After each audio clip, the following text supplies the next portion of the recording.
It is enlightenment for the soul, the mind, the ear. WSMESM, Enlightenment Radio. Good evening and welcome. It is another edition of the Spotlight, ladies and gentlemen, that comes at you every Sunday right here on WSME, SM Enlightenment Radio. And the main purpose of this podcast is to bring you something, a person, place, a thing, some type of information that I think you really ought to know about. You know, and as you know, WSME, all right, one of our headquarters is right up here in New England, okay, right here in the Rhode Island and Massachusetts area, okay? And hey, tonight we have a very special guest, all right, who is an author of a best-selling book right now that is available on Amazon, okay? And the book is called Black and Blue in Boston. All right. It's a black cops battle. All right. And it tells the story of Officer Joe Britt as a police officer starting out in the 80s and, you know, really having a job like that, you know, at a crazy time when there weren't many black police officers. All right. And, you know, all throughout the crack era, all throughout a lot of the racism and stuff like that's always been around. But you know, I mean, being a police officer through that. So hey, Joe has written a fantastic book, and it is more than an honor to have him here. So without further ado, ladies and gentlemen, I bring you Joe Britt. How are you, sir? Very good, Josh. Very good. All right. Thanks so much for letting me come on your show. I know that the relationship between you and my wife is very good, and you guys are growing up. So I just hope that it continues. Yes, sir. Yes, sir. And it is a pleasure to be a part of the National Black Doll Museum that your wife is an owner of, and WSME is honored to be the official radio station of the museum. Mm-hmm. You know, and we're always there on site. So yeah, I mean, you and I are quite familiar with one another. Right. But you know, I didn't know until recently that you was an author, though, brother. You know, it didn't start out that way. Actually, it started out when we were going through the police academy, but we were also going through the turmoil that you spoke about in life, because there was a lot that we didn't know. Some of us came from closed door America. Right. You didn't see many of the folks that was around. Mm-hmm. That's right. Folks just believed that they would not get a job. Well, I do know that, you know, when you started out as a police officer in the 80s, you know, yeah. I know that had to be like a really crazy time out there, because I mean, that's, you know, that's Ronald Reagan, you know, that's right. You know what I'm saying? And with the Reaganomics, and I know, you know, in the black communities and the communities of color, you know what I'm saying? I know that, you know, we were really suffering at that time. No, absolutely right. And, you know, Ronald, President Reagan, didn't have any interest in helping out the blacks. Yeah. And as a matter of fact, that we would shake our heads and get our memory together. We remember that there was a fellow named, I just had his name, Ossie. He was the lead fellow of the CIA that dragged them through, didn't drag them, but introduced them through the neighborhoods of African Americans all over America selling dope. Yeah. So that they could lock these guys up. You know? Exactly. Yeah. So it was the war on drugs at that time, you know, and here you are, you're becoming a cop in that, you know, being sort of thrown into that type of chaos. Yeah. You know, I mean, what was that like? I mean, you know, especially, when you're policing a lot of your own community, you know what I mean? So, you know, you're a cop in your own community, around your own people, and you know, everything is in shambles, with the crime and all that type of stuff. I mean, how were you able to navigate through all of that? It was just sick, man. There was a phrase in the book that we catch. I think it was one or two chapters. But as a police officer chases down a young black male for breaking into a car, and as he goes and grabs, and it ends up that there's four of us chasing this black male, and as he's about to be surrounded, the the white cop yells out, "You fucking nigger!" So now here's two. I'm riding with a black officer, and and he's with me, and we just might want to just let the kid go, But then we get to worry that he may not make it home if we just let him go. But this turmoil like that, the disrespect that the fellows had, and they did it because they felt as though they weren't going to be punished for it. So tell me, did you feel as a black police officer, I mean, I know you felt resentment from a lot of different areas because, I mean, to a degree, there are people in the community that may just represent you because you represent the police, But then, I've heard that there was also instances within the department itself where you didn't always feel so welcome. Yeah. I mean, you do that way. It was that way in food restaurant. It was that way, and and a lot of areas where if you did have a few of your officers in your group, there was many more that didn't trust you. Wow.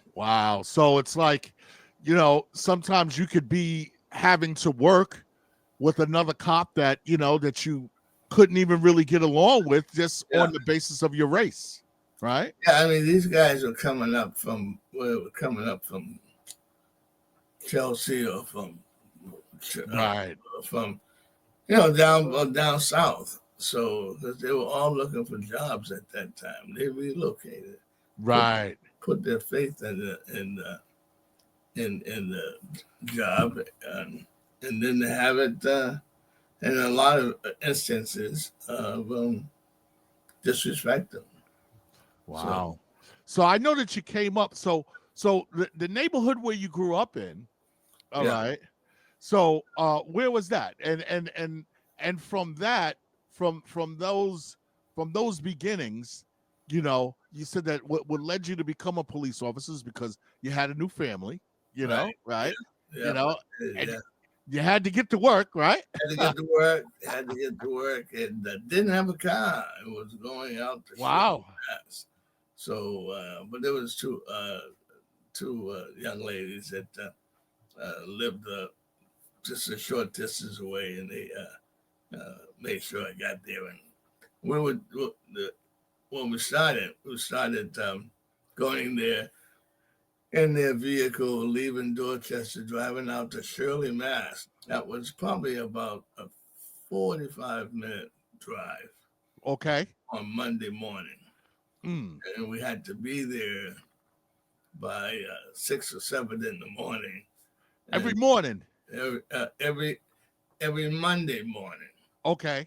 And then we would come back on Friday afternoon, and we could stay the weekend and then go back. I see. So military minded. Wow. So now, as a police officer, I mean, I know that you worked as were you like a beat cop a lot of times? I know that other times that you did undercover work as well. Correct. Yeah, and it helped me because of the fact that I knew a lot of it was for 9/11 in my family, and then Deborah had a family of 5, and then so we knew a lot of people from all these. Yeah. So and I know that you probably have seen a lot of instances where it's like where black black men, especially, just get railroaded right Yeah. into, and just feed that whole prison system. Because at that time, of course, they had the big war on drugs, which is really, just more of an excuse to try to, you know, Yeah. Tough put on everything. put a lot of us away. Now, but tell me about some of the crazy experiences, because I know in the book you talk about, um, you know, uh, being shot at, you know, Yeah. uh, and I know that you also earned a Medal of Honor. Okay, and you also had to deal with the machete wielding crazy person. Oh man. Some. How did that? How did Yeah. that happen? So. So once we had passed all the academy Uh uh, huh. requirements, and we had gone, we were sent to police stations, and there we would be assigned um, duties, and usually you would get a person uh, who you liked, somebody who you discuss things with. Right. I was just not, aware of all the dangers of that went into it. But I was assigned to the station for a pretty long time, and and I had made detective. So I had this guy in my sights who we gave him a break the first time we pressed him and was able to arrest him, but Okay. he Well, didn't seem to. what was He that didn't, person doing? What was he doing yeah, that he where you was was arresting him? yeah, he was selling cocaine. So anyway, we I went and got a search warrant for his apartment to look at see where he might have stored Okay. some drugs in his apartment, and Uh huh. we did find some. It was a scarcely uh, apartment, not a lot in the apartment. The first time that we went to the apartment, got a little bit of cocaine, and we got a warning. And so anyway, we got another search warrant that says, I can't believe this guy is still selling dope after I told him not to. Uh, Right. and so we made another entry, but this time I there was another guy living in the apartment with him, Okay. and so we scheduled, got a group of officers together. Um, they had frequently would see uh, young girls and young guys go to the apartment house, and Okay. so we had about 4 or 5 guys, a couple of guys to cover the back of the building, and some guys to cover the front of the building, and so we did our thing and put everybody in place, and we went up and knocked on the door. Okay. And so when this new guy who I had not seen before um, came to the door, the smaller guy answered the door, and he went to the back of the apartment, and then the taller guy came back out, and so my partner, the female officer, was standing almost like right off my shoulder, Okay. and so when the tall guy came up and told we made the buy, it took the buy, and we were about ready to leave until he came out, and he swung this very nasty looking blade, um, uh, uh, machete. This is the machete. This is the That's machete guy. Ha! machete, and so I'm looking at this guy, and I'm like, you're trying to hurt the police when you're really looking for it, and so she got hit, but I didn't know that she got hit by the machete, Wow. and she was bleeding kind of slow at first, Okay. and and then I started to feel a little not capable, because her blood flow was kind of starting to pick up, and we still haven't got these guys in handcuffs. Wow. If we, if you don't have them in handcuffs, you're running a chance of them getting on your back. Right. And where was the other officer? Where was she bleeding from? So the other officers were on the streets, but we were a little busy inside, so they, they failed to pick up on it, and she got hit again. But throughout the time that she was struck, she had her arm holding her firearm on the suspect. Right. And it was just a great great stroke of doing the right thing. And you got you survived that, and I'm sure that you had a lot of other crazy instances. I mean, because right. I know in the book that you talk about a lot of the crazy fights that you had, and a lot of the stuff. So I'm sure that it was definitely one hell of a journey. Right? And the book is now it's available. I know that the personal inventory, I heard the personal inventory that you had was selling out like crazy, selling at the museum. I mean, it's hard to get copies of this thing, but we have orders coming in quickly, and people can get the book on Amazon. All right. It is Black and Blue in Boston, A Cop's Battles by Joe Britt and John King. And on Saturday, April 19th, which I also heard is your birthday. Yes, it is. Nice. Older, brother. Very cool. Well, hey, we're both in the same neighborhood, brother. My birthday is April 18th. All right. There you go. Yeah. So we are going to celebrate on April 19th at the National Black Doll Museum. All right.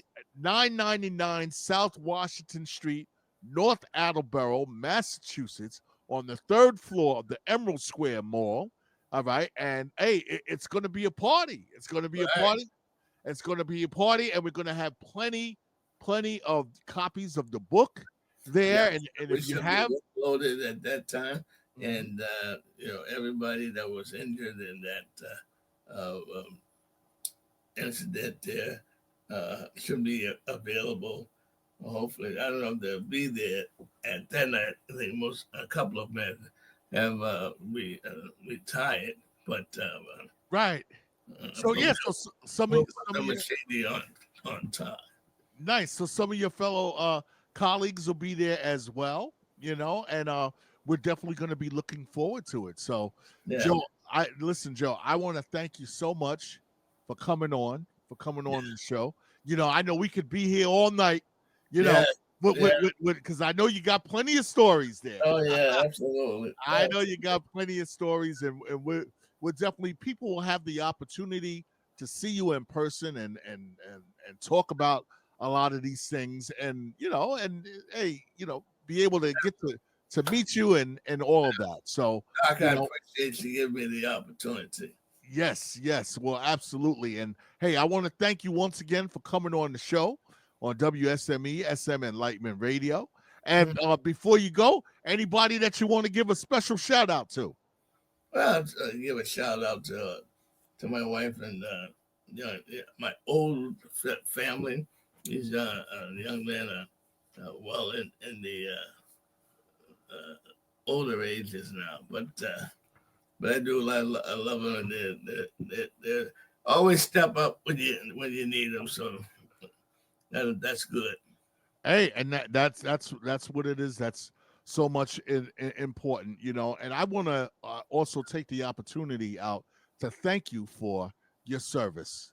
All right, with Boston, with the police force, and you continue to be, a real role model for the community. So thank you, Joe Britt. All right, thank you, Doc. I appreciate you. Yes, sir. So this has been the Spotlight right here on WSME SM Enlightenment Radio with special guest Joe Britt, Once again, the book is Black and Blue in Boston, Cops Battles, and we're going to be at the National Black Dog Museum Saturday, April 19th to celebrate it. Once again, Joe, thank you so much for coming out. You bet that. All right. This has been the Spotlight right here on WSME SM Enlightenment Radio.